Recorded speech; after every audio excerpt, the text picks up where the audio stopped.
우리 2단원 책 속에 길이 있다. 같이 한번 보시도록 하겠습니다. 교과서 72페이지 우리 학습 목표를 같이 한번 확인해 보겠습니다. 읽기 목적을 고려하여 자신의 읽기 방법을 점검하면서 조정하며 읽는다. 자신의 진로와 관심사와 관련된 글을 자발적으로 찾아 읽는 태도를 지닌다. 글이 독자와 사회에 끼치는 영향을 고려하여 책임감 있게 글을 쓰는 태도를 지닌다. 이렇게 세 가지의 목표를 가지고 공부하겠습니다. 1단원에서는 읽기 목적이나 읽기 전, 중, 후 이 과정에 따라서 다양한 독서 방법을 적용한다. 그리고 자신의 읽기 방법을 점검, 조정하면서 읽는다. 우리가 책을 읽을 때 머릿속으로 어떤 인지적인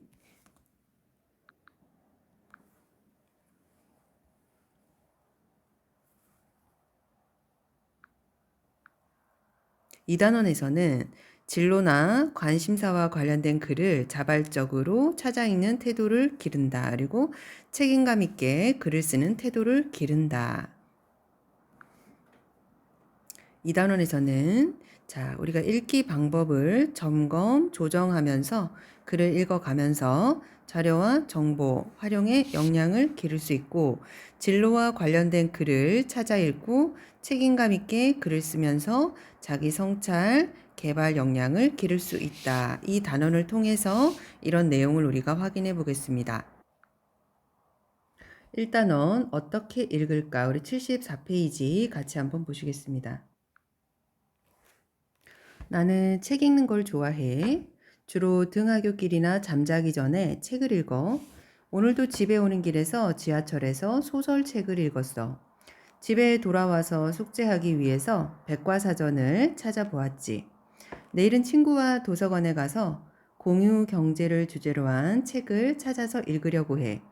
그러고 보니 모두 책 읽기인데 읽는 방법도 같은 걸까? 이렇게 말했습니다.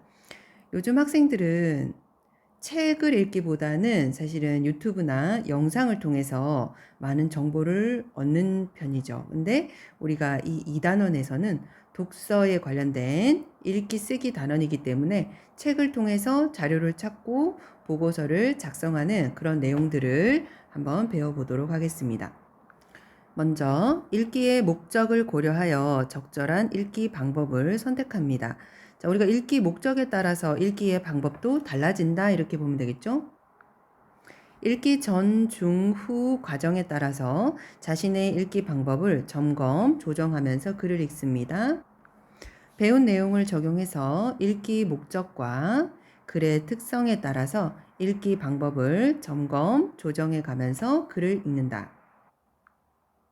교과서 75쪽입니다. 읽기의 목적을 고려하여 읽기 방법을 점검, 조정하면서 글을 읽는 과정을 알아보자.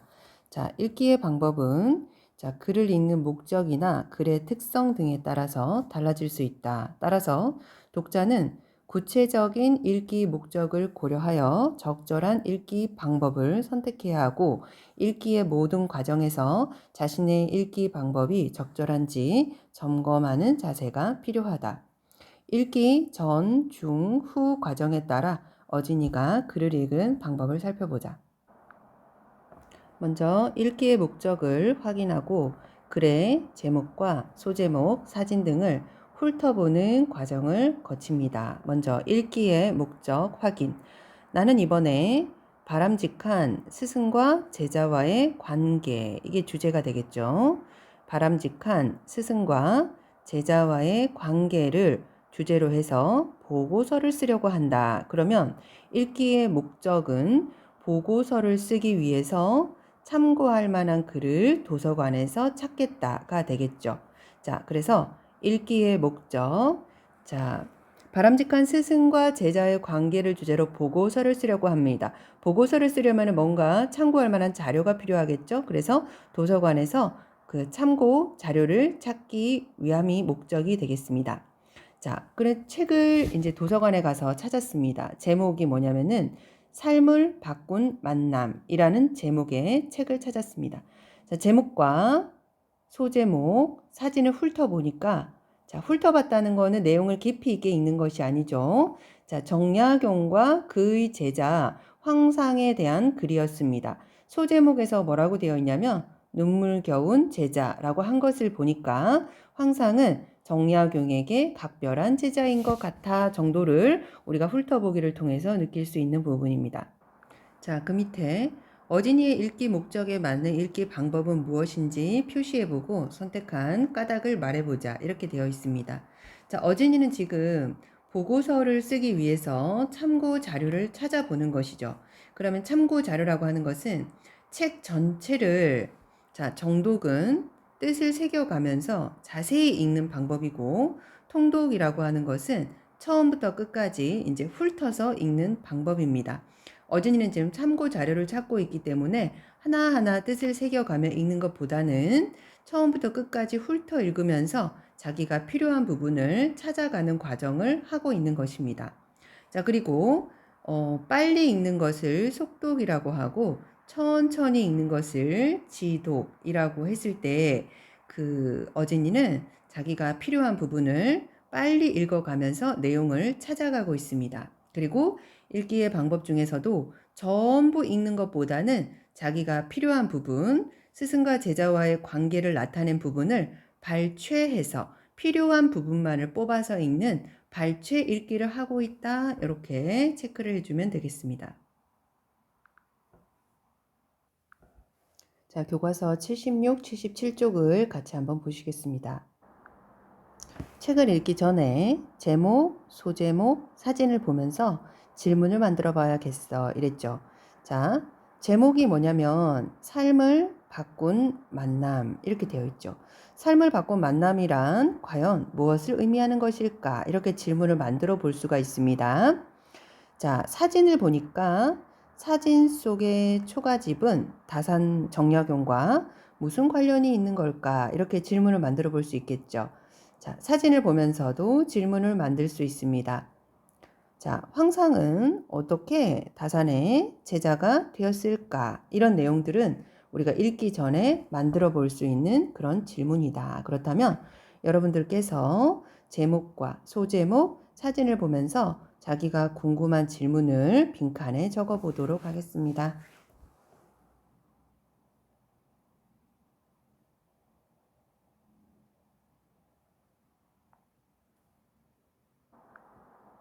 자, 제목은 삶을 바꾼 만남이 되겠습니다.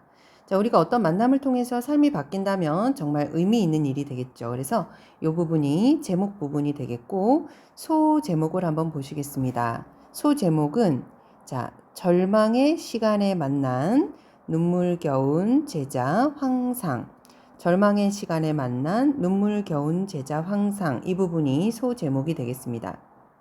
그럼 우리가 제목이나 소제목을 가지고 질문을 만들어 볼 수가 있겠죠. 그래서 어떠한 만남이 삶을 바꿀 수 있을까? 이런 질문들 할 수 있겠습니다. 자, 절망의 시간에 만났다라고 하는데 정약용은 왜 절망의 시간이었는지, 그리고 왜 눈물겨운 제자라고 했는지 우리가 질문해 볼 수 있습니다. 만남은 만남이다. 자, 재밌는 표현이죠. 만남이라는 단어를 만남이라고 표현하면서 발음이 같죠. 만남은 만남이다 라고 하면서 재미있게 표현하고 있습니다. 굉장히 그 삶을 바꾼 만남의 이 글에 어떤 핵심적인 그런 내용을 집약적으로 표현하고 있는 그런 문장이 되겠습니다. 누구든 일생에 잊을 수 없는 몇 번의 만남을 경험한다.